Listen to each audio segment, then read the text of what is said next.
Assalamualaikum warahmatullahi wabarakatuh.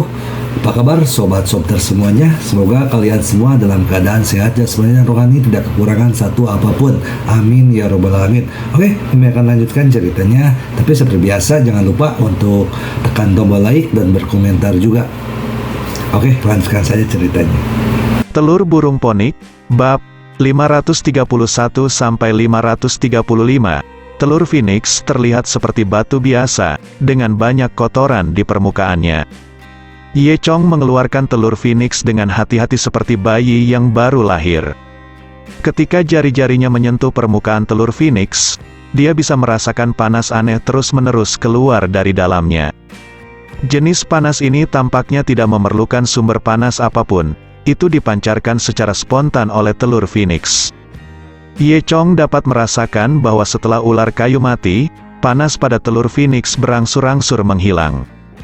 Jika dibiarkan begitu saja, energi yang tersimpan dalam telur phoenix akan menghilang dengan sangat cepat. Itu akan terlalu sia-sia. Memikirkan hal ini, Ye Chong hanya duduk bersila, dan mulai berlatih dengan kekuatan telur phoenix. Memegang telur phoenix di kedua tangannya, dia diam-diam mengoperasikan seni Dewa Naga. Setelah itu, energi pada telur phoenix mengalir ke tubuh Ye Chong sedikit demi sedikit melalui tangan Ye Chong. Meskipun Ye Chong memiliki tubuh Dewa Naga, dia masih bisa merasakan rasa kering dan panas yang kuat. Ini benar-benar telur phoenix binatang mitos kuno. Ye Chong menahan napas dan berkonsentrasi, dan mulai mengedarkan energi naga ke seluruh tubuhnya untuk berlatih. Setelah dipanggang oleh panasnya telur phoenix, energi naga menjadi semakin kuat. Di sisi lain, Ye Chong terus-menerus menyerap aura di sekelilingnya. Untungnya, Siwan Dasan adalah hutan perawan dan belum diinjak oleh manusia, sehingga aura di sini juga sangat kuat. Jika seseorang berada di dekat Gunung Suci saat ini, bahkan orang biasa, mereka dapat merasakan gelombang udara di sekitar mereka. Ye Chong yang menyerap aura di sekitar Gunung Suci. Aura semakin menumpuk di tubuh Ye Chong. Melalui pengoperasian seni Dewa Naga, dia mengintegrasikan kekuatan telur phoenix dan mengubah energi spiritual menjadi energi sejati di tubuhnya. Karena keberadaan telur phoenix, energi menyebalkan yang diubah kembali bukanlah energi naga ungu, melainkan oranye. Selain energi naga, Ye Chong kini memiliki energi phoenix di tubuhnya. Energi ganda naga dan burung phoenix membuat kemampuan Ye Chong menjadi lebih kuat lagi. Setelah berlatih seharian penuh, Ye Chong perlahan membuka matanya. Mata Dewa Naga juga menjadi lebih kuat saat ini. Selesai, Ye Chong sangat gembira melihat telur phoenix di tangannya.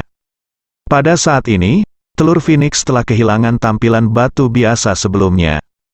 Sekarang seperti Wenwan yang telah dimainkan puluhan tahun, permukaannya menjadi sangat halus dan rata. Meski semua kekuatan dalam telur phoenix diserap oleh Ye Chong, namun, telur burung phoenix tersebut tetap bisa digunakan sebagai pengganti posisi Suzaku dan menjadi bagian dari pembangunan Dragon God Dojo. Keempat objek dojo Dewa Naga telah dikumpulkan, dan Ye Chong tidak sabar untuk kembali dan membangun dojo Istana Naga sekarang. Kemudian dia dapat memulai kultivasi yang sebenarnya. Saat itu pagi ketika dia datang, dan hari sudah mulai gelap saat ini. Namun, pada akhirnya, Ye Chong tanpa sadar telah meningkatkan sebagian besar kekuatannya. Sudah waktunya untuk kembali. Kemudian, Ye Chong berdiri dan berjalan menuruni gunung dengan puas. Di kaki gunung, di suku ular Yin, Zhao Xiaobai dan yang lainnya dengan cemas menunggu Ye Chong. Zhao Xiaobai tampak gelisah. Ada banyak makanan enak di depannya, tapi Zhao Xiaobai bahkan tidak melihatnya. Dia duduk di bangku dan menghela nafas sebentar, lalu berdiri lagi, berjalan mengitari batu besar beberapa kali, dan terus melihat ke arah Gunung Suci. Zade di sebelahnya diam-diam menatap Zhao Xiaobai dengan matanya. "Ya, Xiaobai, kenapa kamu tidak makan sesuatu? Ini enak." Zhao Xiaobai menggelengkan kepalanya dan berkata, "Kamu bilang kakak Ye Chong sudah pergi begitu lama. Apakah akan terjadi sesuatu?" Zade menggaruk kepalanya, dia tidak tahu mengapa, melihat Zhao Xiaobai sangat peduli pada Ye Chong, dia merasa sedikit tidak nyaman. Dia terus bertanya kepada Zhao Xiaobai, "Xiaobai, apakah kamu peduli dengan saudara Ye Chong?" Zhao Xiaobai tidak menyadari kelainan Zade, jadi dia hanya mengangguk dengan linglung. Zade melanjutkan, "Jangan khawatir, Xiaobai, saudara laki-laki Ye Chong sangat kuat, dia seharusnya baik-baik saja." Zhao Xiaobai jelas tidak terlalu yakin, tetapi dia masih mengangguk. "Ngomong-ngomong, Xiaobai, jangan khawatir, kenapa aku tidak mengajakmu berkeliling? Pemandangan di sekitar kita sangat indah." Kata Zade penuh harap. Zhao Xiaobai menggelengkan kepalanya dan berkata, "Tidak, aku masih harus menunggu saudara Ye Chong." Zade mengerang, menundukkan kepalanya sedikit dengan dekaden. Zaki di sebelahnya melihat semua ini dan diam-diam tersenyum. Dia secara alami mengerti apa yang dimaksud putranya, dan dia harus mengatakan bahwa Zhao Xiaobai ini memang sangat cantik. Di seluruh suku ular Yin, tidak ada gadis secantik itu. Zade tertarik padanya, dan itu normal. Tapi yang jelas, Zhao Xiaobai ini datang bersama Ye Chong, mereka adalah pasangan. Bahkan Zaki yakin putranya tidak bisa dibandingkan dengan seseorang sekuat Ye Chong. Ye Chong memiliki kemampuan seperti itu, mengapa putranya harus dibandingkan dengan Ye Chong? Memikirkan hal ini, Zaki tersenyum kecut dan menggelengkan kepalanya, berpikir bahwa dia, seorang putra yang bodoh, benar-benar jatuh cinta pada seseorang yang tidak seharusnya. Ketika semua orang memikirkan pikiran mereka sendiri, seseorang masuk dari pintu. Itu adalah Ye Chong. Saat dia melihat Ye Chong, Zhao Xiaobai sangat bersemangat. Dia melompat dan hampir bergegas untuk memeluk Ye Chong. Dia berkata, "Kakak Ye Chong, kamu kembali, itu bagus." Wajah Zhao Xiaobai memerah karena kegembiraan. Ye Chong tersenyum dan berkata, "Jangan khawatir, aku tidak aman untuk kembali." Zade melangkah maju dan menatap Ye Chong dengan tatapan tak percaya. "Ye Chong, temanku, kamu benar-benar kembali dari Gunung Suci." Ye Chong mengangguk. "Sudah bertahun-tahun, kamu adalah orang pertama yang kembali dari Gunung Suci, luar biasa." Zat kagum. "Ngomong-ngomong, saudara Ye Chong, apa yang kamu temui di Gunung Suci?" Zhao Xiaobai bertanya dengan rasa ingin tahu. Setelah itu, Ye Chong menjelaskan secara singkat pengalamannya di Gunung Suci dengan semua orang. Karena dia sedang dalam suasana hati yang baik, cerita Ye Chong juga dibumbui, dan itu bahkan lebih mengasyikkan daripada plot novel Darah Anjing. Setelah mendengar ini, Zhao Xiaobai, Zade dan yang lainnya sangat tersentuh. Ini adalah kemampuan Tuan Ye. Jika itu orang lain, saya khawatir dia sudah lama mati. Seru Zaki. Tepat. Zade menghela nafas lagi dan lagi. "Kamu Chong, temanku, kamu sangat kuat." Setelah Zhao Xiaobai mendengarnya, dia tidak bisa tenang lagi. Bahkan jika dia duduk di sini dan mendengarkan narasi Ye Chong, dia masih bisa merasakan suasana tegang saat itu. Zhao Xiaobai menutup mulutnya dan berkata, "Kakak Ye Chong, ini benar-benar mengasyikkan." Sekarang setelah mereka mendapatkan apa yang mereka inginkan, Ye Chong dan Zhao Xiaobai mengucapkan selamat tinggal dan meninggalkan suku ular Yin. Awalnya, Zaki ingin menjadikan mereka berdua sebagai tamu lebih lama, tapi Ye Chong sedang terburu-buru untuk kembali sekarang, jadi dia tidak tinggal. Keduanya kembali ke Mingnan sepanjang jalan, rumah tua Zhao. Zhao Si sedang menunggu dengan cemas di rumah. Dia selalu khawatir tentang apa yang akan terjadi pada mereka berdua yang pergi ke Siwan Dasan.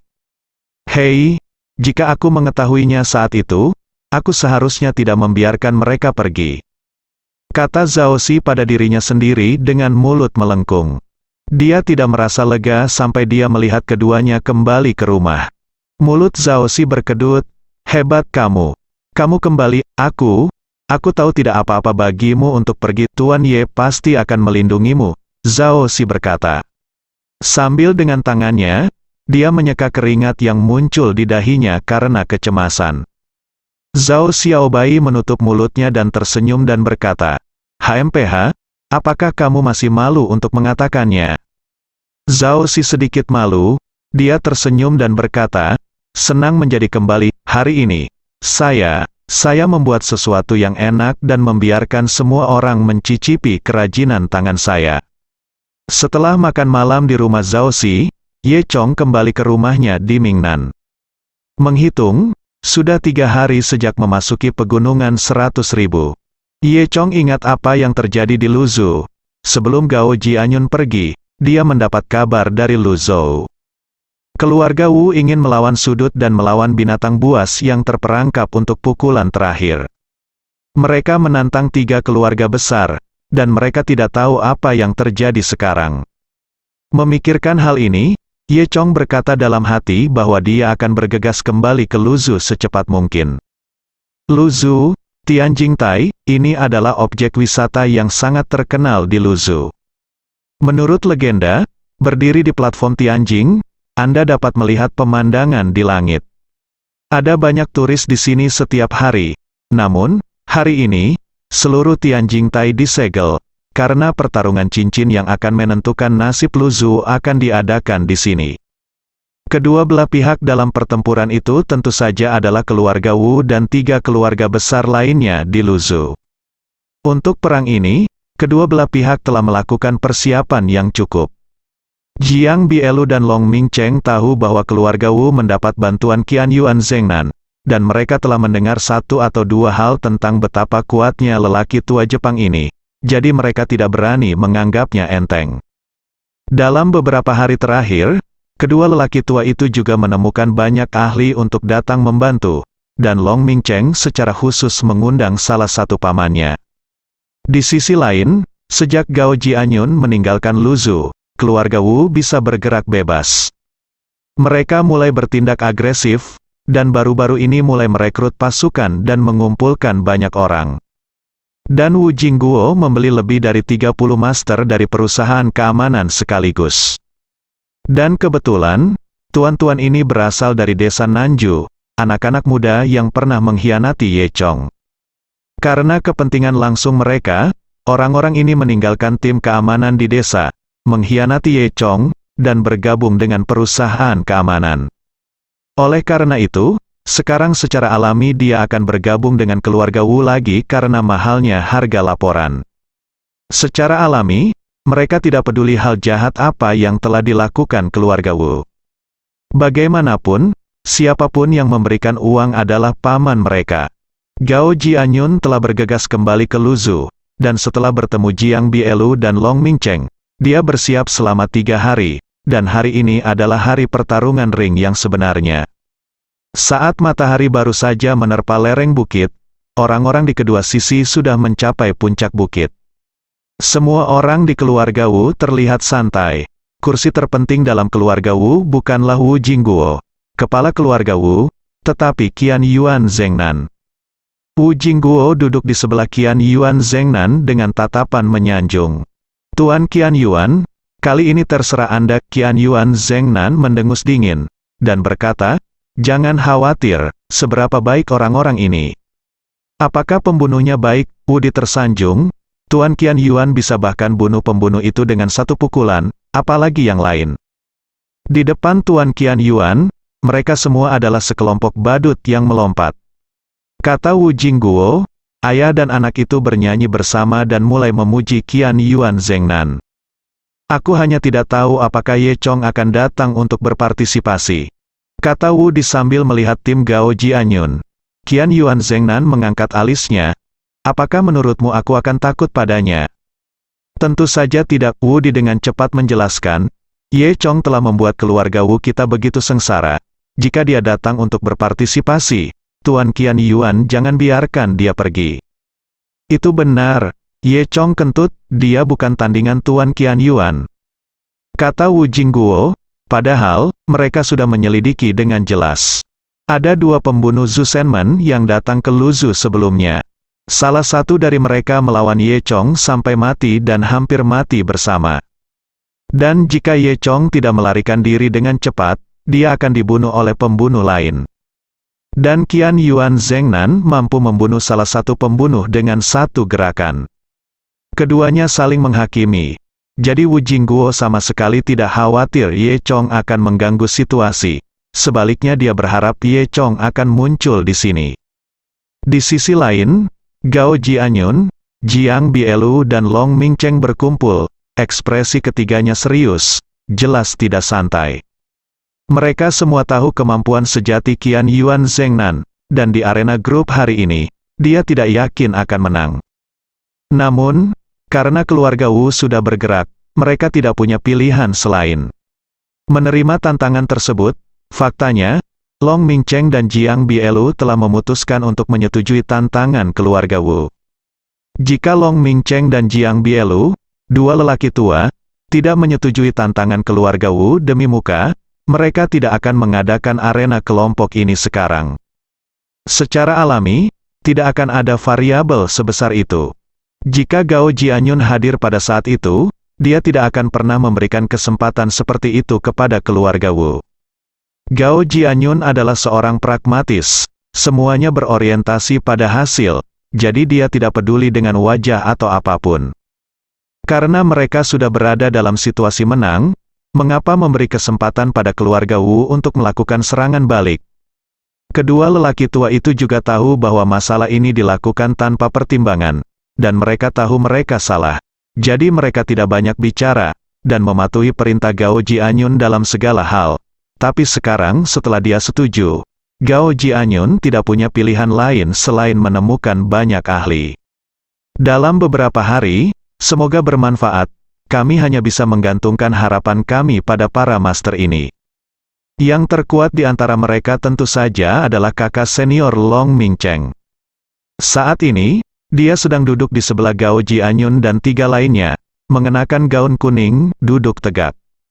Orang ini berwajah persegi, berusia sekitar 60 tahun, dengan rambut beruban, berpenampilan tenang dan anggun, dengan mata tajam, dan tubuh yang sangat kekar. Namanya Fang Tianhua, dan dia adalah penguasa Gunung Qianlong. Tuan Fang, kali ini aku hanya bisa mengandalkanmu. Gao Jianyun memandang Fang Tianhua. Ya Paman. Keluarga Wu telah merugikan Luzu selama bertahun-tahun, dan mereka bertanggung jawab atas insiden virus sebelumnya. Kata Long Mingcheng. Fang Tianhua sedikit mengangguk, dan berkata dengan suara nyaring, "Jangan khawatir, generasi praktisi seni bela diri saya secara alami akan menghilangkan bahaya bagi orang-orang, terlebih lagi, orang Jepang yang datang, dan saya akan menghancurkannya hari ini, kamu." Fang. Aku lega dengan kata-kata guru, kata Gao Jianyun. Jiang Bielu tiba-tiba bertanya, ngomong, di mana Tuan Ye? Kapan dia akan kembali? Awalnya Gao Jianyun juga ingin kembali bersama Ye Chong, tetapi Ye Chong belum menemukan telur Phoenix saat itu, jadi dia tidak berencana untuk kembali. Gao Jianyun menggelengkan kepalanya dan berkata, saya tidak tahu apakah dia telah menyelesaikan pekerjaannya sekarang. Tetapi jika dia ditinggal sendirian, apa yang dapat dia lakukan jika dia ada di sini? Apa yang dapat diketahui oleh keluarga Wu, mereka secara alami dapat temukan. Mereka juga tahu tentang pembunuh Zhu Shenmen. Menurut perhitungan, kemampuan Ye Chong bisa mencapai level yang sama dengan para pembunuh Zhu Shenmen. Tetapi Qian Yuan Zhengnan memiliki banyak pembunuh ini. Jadi meskipun Ye Chong datang, dia tidak bisa bermain. Karena membiarkannya bermain berarti mati.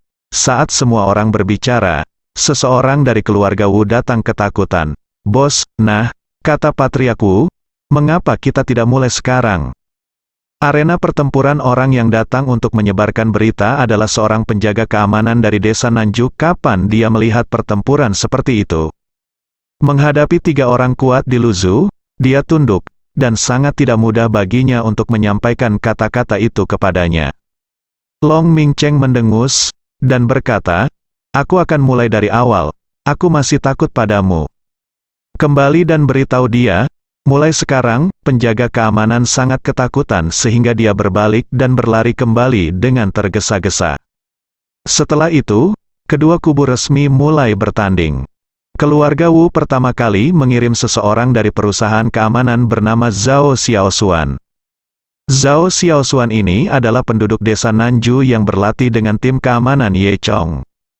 Di tim keamanan Ye Chong, dia hanya bisa dianggap sebagai pemain hilir. tapi dia tidak menyangka bisa berdiri sendiri saat berada di luar. Ini membuatnya sangat membengkak. Dia berpikir dalam hatinya bahwa selama dia tidak bertemu Ye Chong dan Zhang Tiezu, dia akan menjadi nomor 1 di dunia. Bagaimanapun, dia telah berlatih di tangan Ye Chong, jadi dia secara alami jauh lebih baik daripada orang biasa. Jadi Zhao Xiaoshuan setuju untuk bermain tanpa ragu. Di satu sisi, dia ingin pamer, di sisi lain, Wu Jingguo mengatakan bahwa selama dia menang, dia akan memberinya kemuliaan dan kekayaan. Gao Jianyun mengirim seorang pria berkulit hitam dan kuat bernama He Gang. He Gang ini telah berlatih kungfu selama lebih dari 30 tahun dan sangat kuat. Dia juga sangat terkenal di lingkaran seni bela diri di Luzhu. Dia pernah menjadi instruktur tentara bayaran. Itu juga 3 keluarga besar yang menghabiskan banyak uang untuk mengundang mereka. He Gang berdiri dari tempat duduknya, melepas mantelnya, dan hanya mengenakan rompi kamuflase. Otot-otot di sekujur tubuhnya membengkak, dan rompi kamuflase ditopang seperti gunung sampai hendak meledak. Patriark, perhatikan bagaimana aku berurusan dengan bajingan kecil ini. Hari ini aku tidak membutuhkan Tuan Fang untuk melakukan apapun, aku sudah cukup. He Gang berkata dengan suara keras. Setelah mengatakan itu, dengan beberapa langkah vertikal, dia mencapai puncak ring. Zhao Xiaoshuan penuh percaya diri pada awalnya dan merasa bahwa dia sangat kuat. Tetapi ketika dia melihat bahwa orang yang dia lawan begitu kuat, dia tidak dapat menahan tangis dalam hati. Apakah ini manusia sialan? Ini adalah beruang. Zhao Xiaoshuan mengutuk dalam hatinya. Tetapi demi uang, Zhao Xiaoshuan tidak terlalu takut. Dia telah melihat bahwa Zhang Dalong juga mengalahkan lawan yang jauh lebih kuat darinya. Karena mereka semua menggunakan metode kultivasi yang sama, dia juga yakin bisa menang. Zhao Xiaoshuan menghibur dirinya sendiri dengan cara ini. Dia adalah pria besar yang membunuh uang. Apa yang kamu takutkan? Aku yang terbaik pada titik ini. Dia mengepalkan tinjunya dengan kedua tangan dan berteriak, menyerah. Itu ternyata Zhao Xiaoshuan awalnya adalah pria pedesaan. Di mana Anda berpartisipasi dalam acara seperti itu? Dia takut kehilangan muka, jadi dia meniru penampilan di TV dan membuat gerakan mengepalkan tinjunya. Kemudian He Gang datang ke konsesi ini. Setelah berbicara, dia masih merasa bahwa dia keren. He Gang menjadi marah saat mendengar ini, karena konsesi baru dikatakan kepada lawan setelah menang. Omong kosong ini bahkan belum dibandingkan, pihak lain hanya mengatakan, ayo menyerah, omong kosong ini meremehkanku, He Gang. He Gang memiliki temperamen yang berapi-api pada awalnya, dan memandang Zhao Xiaoshuan dengan marah. Ayo, lepaskan aku, Zhao Xiaoshuan dimarahi. Tanpa alasan, dan dia tidak tahu apa yang sedang terjadi, dia bergegas sendiri. Zhao Xiaoshuan terkejut, menegangkan semua ototnya dengan tergesa-gesa, dan meninju He Gang. Kungfu He Gang sendiri adalah berlatih ke meja kain besi dengan penutup lonceng emas secara horizontal, dan penekanannya adalah menghadapi yang paling keras dengan kepala untuk melihat tubuh siapa yang lebih kuat. Melihat Zhao Xiaoshuan memukulnya, dia diam-diam menyapa. Setelah itu, dia juga meninju Zhao Xiaoshuan, bang. Dengan suara teredam, tinju keduanya bertabrakan di udara.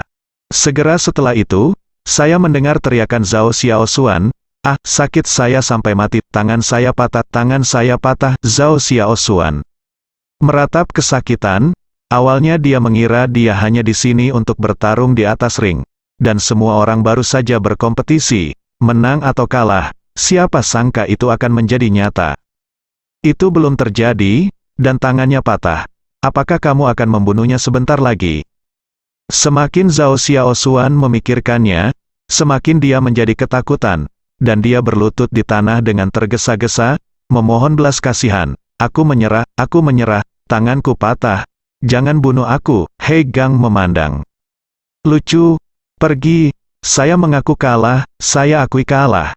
Zhao Xiaoshuan memohon belas kasihan saat dia mundur dari ring dan bergegas kembali ke kamp keluarga Wu. Di sisi lain, Jiang Bielu dan Long Mingcheng tertawa terbahak-bahak. Anjing tua Wu, Di mana kamu menemukan meriam gunung ini? Apakah mereka di sini untuk membuat lelucon? Long Mingcheng tertawa keras. Wu Jingguo mengertakkan gigi dalam kebencian, dan mengutuk dalam hatinya, apa-apaan ini? San Pao adalah San Pao, sungguh memalukan bagiku. Dia menoleh ke penjaga keamanan lainnya, siapa yang berani naik? Berurusan dengan beruang hitam ini, semua orang melihat nasib Zhao Xiaoxuan, kemana berani naik? Sebagian besar dari orang-orang ini adalah pengawal dari desa Nanju. Tidak apa-apa jika mereka diizinkan untuk bertarung. Tetapi ketika tiba saatnya untuk melihat kebenarannya, mereka semua ketakutan. Wu Jingguo mengutuk orang-orang ini lagi, sampah yang tidak berguna.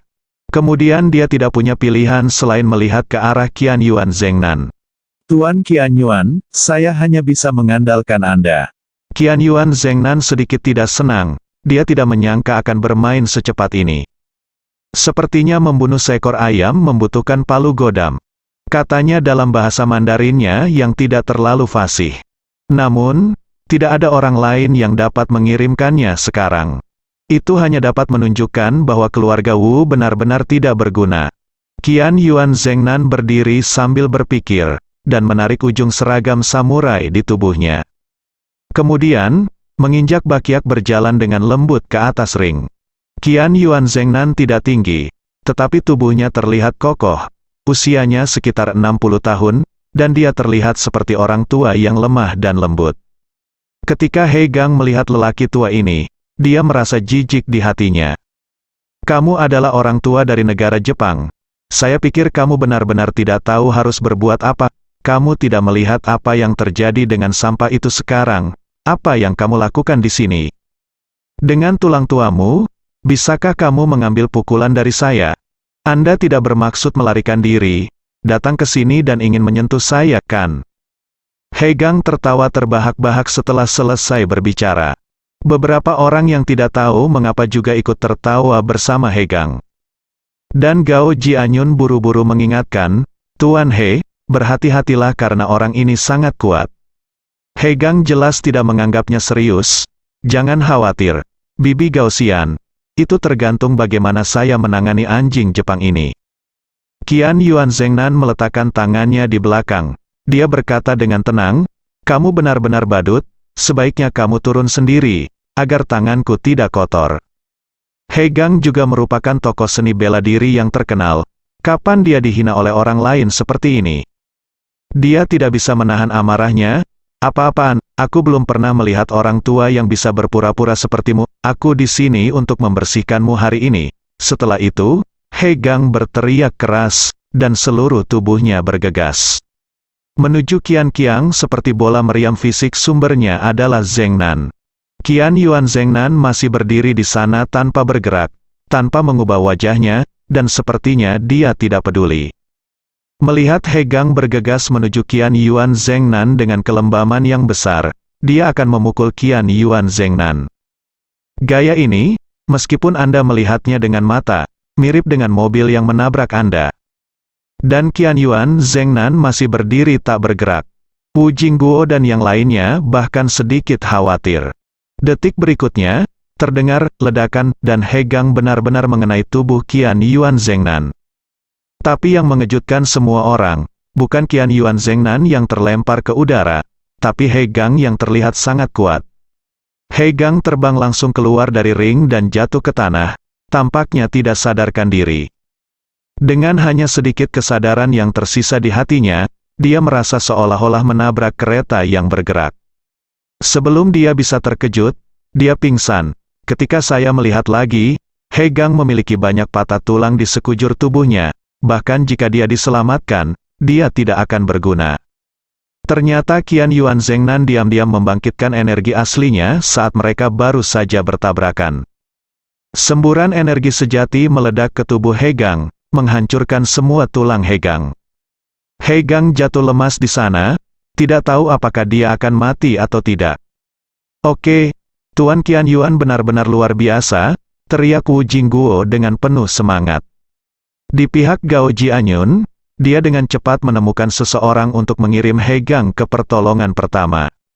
Wu Jingguo tertawa terbahak-bahak, bagaimana? Kamu sampah, sekarang kamu tahu betapa kuatnya Tuan Qian Yuan. Jika kamu masuk akal, kamu dapat dengan cepat mengakui kekalahan. Mungkin aku dapat menemukan tempat tinggal untukmu di Luzhu. Jangan menunggu sampai rakyatmu dibunuh oleh Tuan Qian Yuan sebelum mereka menyadari bahwa mereka menyesalinya, haha. Gao Jianyun mengabaikan Wu Jingguo, tetapi menatap Fang Tianhua dan bertanya, Tuan Fang, bagaimana menurutmu? Pria Jepang ini benar-benar memiliki beberapa keterampilan, tapi di mata lelaki tua ini, itu tidak lebih dari flamboyan. Mendengar ini, Gao Jianyun, Long Mingcheng dan yang lainnya merasa lega. Jika itu masalahnya, maka terserah Tuan Fang. Kata Jiang Bielu. Fang Tianhua mengangguk, lalu berdiri dari kursinya dan berjalan kering. Fang Tianhua ini lebih tua dari Qian Yuan Zhengnan. Dalam seni bela diri, ada pepatah yang mengatakan bahwa tinju takut pada yang muda. Namun kalimat ini hanya berlaku untuk level master biasa. Jika dibandingkan dengan tingkat latihan fisik, memang anak muda memiliki keunggulan. Tetapi sejauh Qian Yuan Zhengnan dan Fang Tianhua telah mengembangkan ki mereka yang sebenarnya, tentu saja semakin tua mereka, semakin kuat ki mereka yang sebenarnya. Fang Tianhua tampak seperti dia telah mengembangkan lebih banyak energi asli daripada Qian Yuan Zhengnan selama 10 tahun.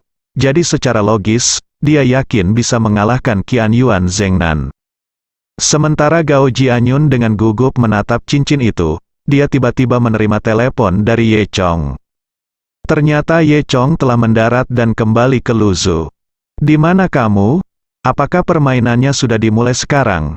Gao Jianyun secara singkat memperkenalkan situasinya, dan kemudian memberitahu Ye Chong alamatnya. Ye Chong berkata, oke, aku akan pergi sekarang. Sebelum aku pergi, jangan bertindak gegabah. Sebaiknya jangan bertengkar dengan Qian Yuan Zhengnan. Setelah berbicara, Ye Chong menutup telepon. Dan Gao Jianyun juga sangat aneh ketika mendengar Ye Chong mengatakan ini. Mendengar apa yang dimaksud Ye Chong, sepertinya dia punya cara untuk mengalahkan Qian Yuan Zhengnan. Tidak mungkin sesederhana itu, Long Mingcheng menganalisis. Mungkin Tuan Ye tidak tahu kekuatan sebenarnya dari Qian Yuan Zhengnan. Gao Jianyun ragu. Haruskah Fang Tianhua kembali lebih dulu? Jeda permainan, tepat ketika Gao Jianyun ragu-ragu, kedua orang di atas ring sudah mulai berkelahi. Bahkan jika Gao Jianyun ingin memanggilnya kembali sekarang, sudah terlambat. Dia tidak punya pilihan selain berharap Fang Tianhua akan menang. Meski usia gabungan kedua lelaki tua itu hampir 140 tahun, gerakan mereka sangat ganas dan ganas. Fang Tianhua pandai menggunakan tinju panjang. Setiap pukulannya sangat ganas, dan setiap gerakan ditujukan ke titik vital lawan. Selama dia mendapat pukulan, dia yakin bisa membunuh lawan. Fang Tianhua ini layak menjadi penguasa Gunung Qianlong dan Paman Long Mingcheng. Semua orang kagum, hanya saja meskipun gerakan Fang Tianhua pintar, dia tampaknya telah memimpin. Sementara Qian Yuan Zhengnan di sisi berlawanan hanya menghindarinya secara membabi buta. Tetapi siapapun dengan mata yang tajam dapat melihat bahwa serangan Fang Tianhua bahkan tidak dapat menyentuh pakaian Qian Yuan Zhengnan. Hanya dalam beberapa menit, Fang Tianhua menggunakan seluruh kekuatannya dan meninju ratusan pukulan. Tetapi itu sama sekali tidak membahayakan Qian Yuan Zhengnan. Butir-butir keringat berangsur-angsur muncul di dahi Fang Tianhua, yang menunjukkan bahwa kekuatan yang baru saja dia konsumsi terlalu besar. Melihat Qian Yuan Zhengnan lagi, dia masih terlihat tenang, dengan tangan di belakang. Baru saja, dia hanya memindahkan langkah kakinya sedikit dan membalikkan tubuhnya ke samping untuk menghindari semua serangan Fang Tianhua. Sekarang semua orang dapat melihat bahwa bukan Fang Tianhua yang lebih unggul, tetapi Qian Yuan Zhengnan. Gao Jianyun dan yang lainnya menjadi semakin cemas saat mereka menonton. Apa yang harus kita lakukan? Jiang Bielu berkata, Pak Tua Long, tampaknya pamanmu bukan tandingannya. Long Mingcheng juga menggaruk kepalanya dengan cemas. Dia secara khusus mengundang Fang Tianhua dari Gunung Qianlong. Jika terjadi sesuatu, bagaimana dia akan menjelaskannya ketika dia kembali? Di atas ring, serangan Fang Tianhua menjadi semakin lambat, dan auranya menjadi semakin bermartabat. Pada saat ini, Qian Yuan Zhengnan tiba-tiba menunjukkan senyuman. "Hei, Tuan, kemampuan Anda tidak lebih dari itu, saya sudah cukup bermain, dan kemudian, Anda akan mati." Begitu suara itu turun, dia muncul di depan Fang Tianhua. Kemudian, Qian Yuan Zhengnan menamparkan Fang Tianhua dengan keras.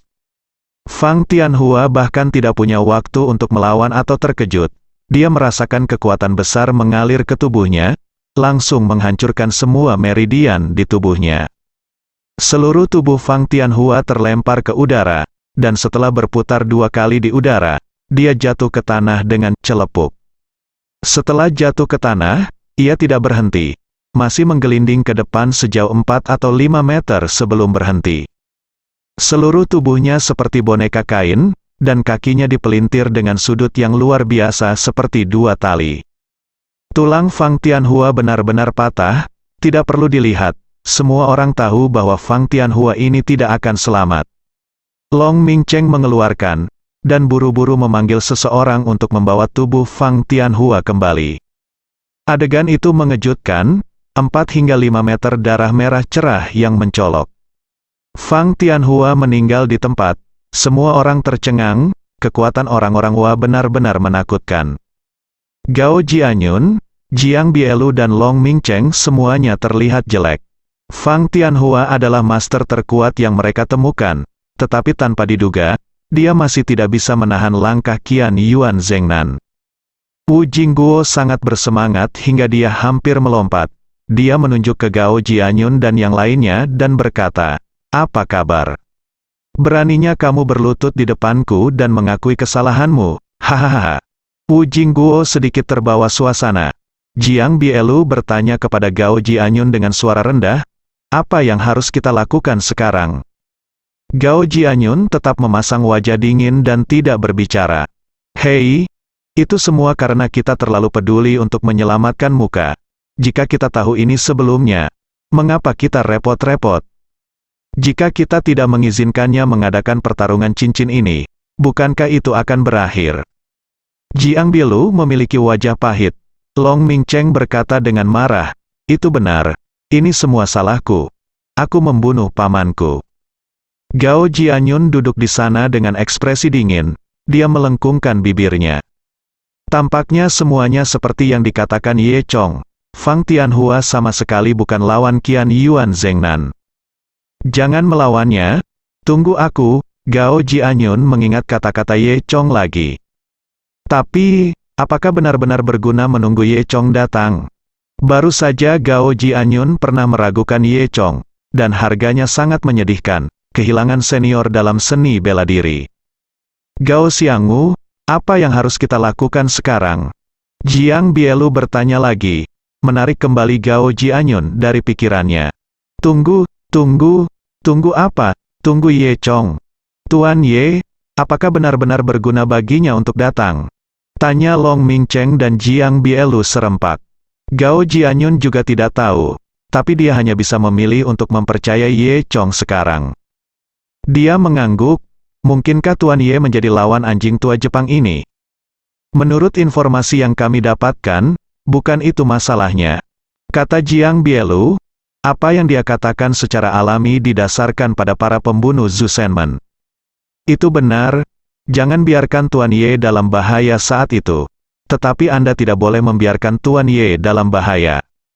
Kata Long Mingcheng, Ye Chong berkata, ketika dia datang, karena dia bisa mengatakan itu, maka pasti ada jalan.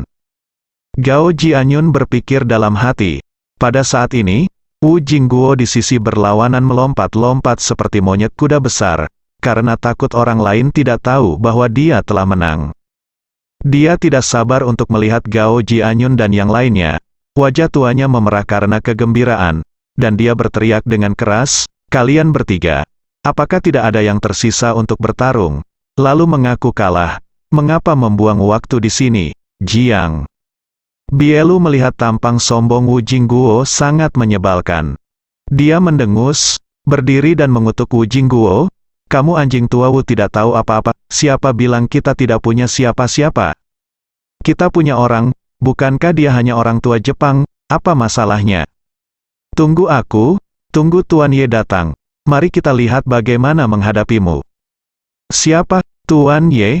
Apakah bajingan Ye Chong itu? Mata Wu Jingguo berbinar ketika mendengar itu. Jiang Bielu menunjuk ke hidung Wu Jingguo dan mengutuk, kamu bajingan, kamu berani menghina Tuan Ye. Kamu tidak ingin hidup. Apa Tuan Ye? Mari kita bersihkan bersama saat dia datang. Kata Wu Jingguo. Jiang Bielu tidak menunjukkan kelemahan apapun. Saya hancurkan saja di sini dan lihat bagaimana Tuan Ye akan berurusan dengan Anda ketika dia datang. Bersihkan dia, kemasi kamu. Keduanya bukan tetua keluarga muda. Mereka biasanya penguasa satu pihak. Sekarang mereka berdebat seperti anak-anak di sini, membuat semua orang tidak bisa berkata apa-apa. Namun, masalah Jiang Bielu telah berlarut-larut untuk waktu yang lama. Wu Jingguo semakin dia berbicara, semakin marah dia, dan akhirnya dia bertanya dengan marah, kentut, menurutmu di mana Ye Chong? Saya tidak berpikir saya berani muncul. Jiang Bielu segera membalas, persetan, mengapa Anda terburu-buru?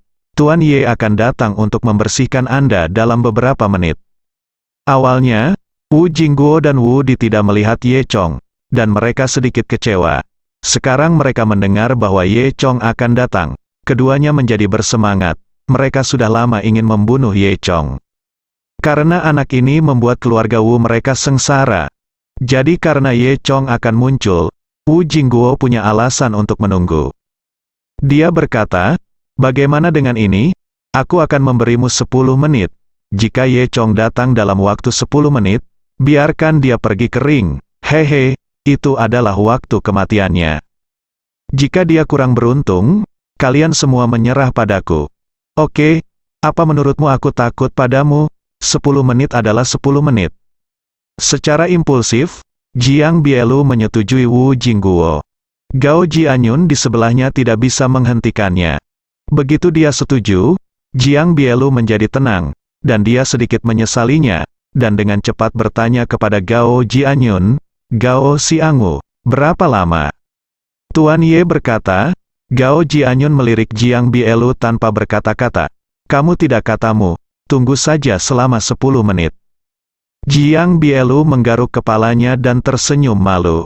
Long Mingcheng di sebelahnya tampak mencela. Hei, kamu orang tua itu impulsif tidak ada cara lain, dan semua orang menunggu kedatangan Ye Chong. Meskipun pertarungan cincin telah berakhir untuk sementara, semua orang masih kaget dengan adegan pertandingan barusan. Langkah Qian Yuan Zhengnan tadi benar-benar mengejutkan. Hanya satu telapak tangan yang mengalahkan Fang Tianhua dengan sangat buruk, itu benar-benar terlalu kuat. Dalam aftertaste semua orang, waktu berlalu setiap menit. Matahari telah terbit ke ketinggian yang tinggi, dan sinar matahari yang membara menyinari bumi, menyebabkan suhu di tanah seluruh arena tiba-tiba naik. Orang-orang di kedua sisi berdiri di bawah bayang-bayang pohon belang-belang, menunggu dengan tenang. Dari waktu ke waktu, suara serangga dan burung terdengar di hutan. Gao Jianyun sedikit cemas, terus melihat arlojinya, lalu ke jalan menuju Tianjingtai. Long Mingcheng dan Jiang Bielu bahkan lebih cemas. Oh, mengapa Tuan Ye belum datang? Seharusnya tidak ada kemacetan, kan? Segera, 10 menit berlalu. Wu Jingguo melihat arlojinya, merasa semakin bersemangat. Tiba-tiba, dia berdiri dan berteriak keras, 10 menit sudah habis. Ye Chong tidak datang. Kurasa dia tidak berani datang, jadi jangan tunda di sini. Menyerah saja, Jiang Bielu He. Juga berdiri dan berkata, bah, kenapa sekarang 10 menit? Aku masih punya 2 menit di jam tanganku. Apakah ada yang salah dengan jam tanganmu, kamu? Brengsek, dan jamu juga brengsek. Waktu berlalu, jadi cepat. Jiang Bielu bermain nakal. Wu Jingguo tersipu, dan hendak berteriak padanya ketika dia melihat seorang anak laki-laki berjalan di jalan menuju Tianjingtai. Itu tidak lain adalah Ye Chong. Ketika Gao Jianyun melihat Ye Chong, dia merasa sangat rumit. Di satu sisi dia berharap Ye Chong akan muncul, tetapi di sisi lain, dia berharap Ye Chong tidak akan muncul. Karena Qian Yuan Zhengnan ini sangat kuat, Apa yang harus saya lakukan jika sesuatu terjadi pada Ye Chong? Gao Jianyun tidak berani membayangkan apa yang akan dia lakukan jika Ye Chong meninggal. Segera, Gao Jianyun terkejut. Dia tidak tahu mengapa dia memiliki ide seperti itu. Mengapa Anda bertingkah seperti menantu kecil yang takut akan kematian suaminya? Memikirkan hal ini, wajah Gao Jianyun memerah. Tepat ketika Gao Jianyun sedang berpikir liar, Ye Chong berjalan ke sisi Gao Jianyun sambil tersenyum. Yun, aku di sini, serahkan sisanya padaku. Setelah itu, Ye Chong menyapa semua orang, dan melangkah ke atas ring. Melihat Ye Chong berjalan ke atas ring, Qian Yuan Zhengnan menyipitkan matanya dan menatap Ye Chong. Kamu adalah Ye Chong itu. Meskipun Qian Yuan Zhengnan tidak mengenal Ye Chong sebelumnya, tetapi dia juga mendengar banyak pembicaraan Wu Jingguo, secara alami mengetahui beberapa perbuatan Ye Chong. Ye Chong tidak menjawab Qian Yuan Zhengnan, tetapi malah bertanya, apakah kamu anjing tua dari Jepang itu? Qian Yuan Zhengnan berkata, Tuan Ye Chong, Anda sangat kasar. Apakah Anda orang Cina begitu kasar? Dia sangat kesal, dan semua orang yang datang mengatakan bahwa dia adalah anjing tua dari negara Jepang. Jika dia tidak tahu bahasa Mandarin, dia akan berpikir bahwa anjing tua ini biasa memanggil mereka Wa. Ye Chong mencibir dan berkata, kami orang Huaxia tidak kasar. Kami memperlakukan teman kami selembut musim semi, dan kami memperlakukan anjing tua seperti Anda, yang tidak sebaik binatang. Tentu saja kami harus bersikap kasar, karena Anda tidak pantas mendapatkan rasa hormat kami. Anda berbicara kasar, saya harap Anda menunjukkan rasa hormat. Ini adalah kualitas yang harus dimiliki seorang seniman bela diri. Qian Yuan Zhengnan melanjutkan, Ye Chong mencibir, apakah Anda layak berbicara tentang kualitas? Anjing tua Qian Yuan, Anda telah membunuh begitu banyak orang tak bersalah di Luzhu, dan Anda masih ingin kami menghormati Anda. Hanya bercanda. Hari ini saya akan mengambil kesempatan ini untuk memberi Anda hak balas dendam untuk orang-orang yang terbunuh oleh virus. Bahkan Taoisme Qian Yuan Zhengnan juga sedikit terganggu oleh kata-kata Ye Chong. Tuan Ye Chong, saya harap kemampuan Anda bukan hanya apa yang Anda katakan, implikasinya penuh dengan ancaman. Itu cukup untuk membunuhmu, kata Ye Chong, bersambung.